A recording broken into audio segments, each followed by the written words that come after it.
People are lined up 10, 20, 50 deep. It's a mob scene outside. Much more of a police presence. You go through the magnetometer, hand search. This had another level of intensity to it. I remember seeing guys holding automatic weapons, and I remember thinking to myself, this is now my America. Walking into the locker room and seeing a bomb dog go through your locker. These were reminders of what was going on around us.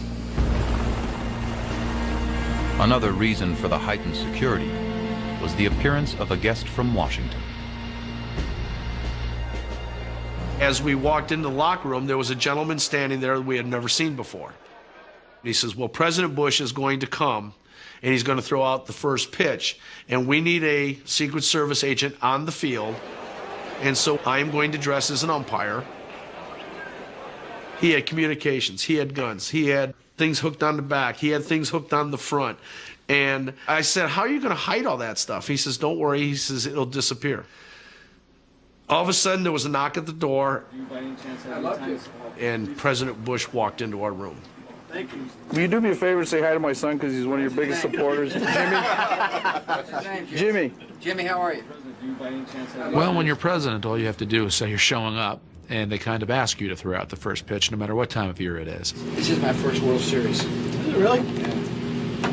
I vowed I'd never go to a World Series unless the Rangers got in. And I changed that vow. You know, I wanted to make sure that if I was going to throw out the ball, I was able to do so with a little zip. You know, I didn't want people to think that their president was incapable of finding the plate. So I go underneath the Yankee Stadium, in the bowels of Yankee Stadium, and there's a hitting cage there.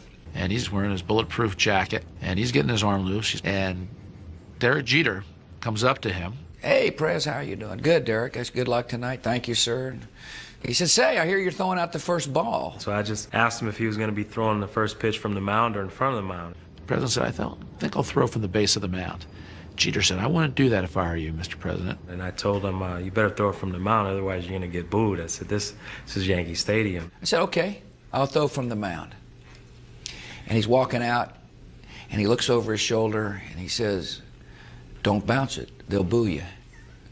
And so the pressure, all of a sudden, I mean, I'm sitting there kind of fairly relaxed and feeling fairly loose, and the great Derek Jeter, don't bounce it, they'll boo you. And all of a sudden, the pressure mounted. The President of the United States. I'd never felt what I'd felt before when I walked out of that dugout. I felt the raw emotion of the Yankee fans. USA! USA! USA! The crowd just erupts in a chant of USA. There is nothing like it that I've ever experienced at a ball game. It was overwhelming. It was just overwhelming. President Bush is standing out there like a brick wall. I'm not afraid of terrorists. I'm going to stand all out here. I'm going to give you a thumbs up, and I'm going to throw a strike. I didn't vote for him, but at that point, my personal feelings about him as a politician is gone.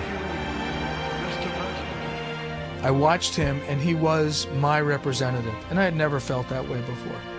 Very nice throw, Mr. President. Good stuff, good stuff. At that moment, everybody there was there for baseball and to show the world that in spite of what can happen to us, we'll pull ourselves together, and what is our life and our way of life will continue. United we stand. We stand together in the face of this threat. We will play baseball in the midst of the beginnings of this war. No matter what the threat may be to us, the United States of America will stand strong and will never be intimidated.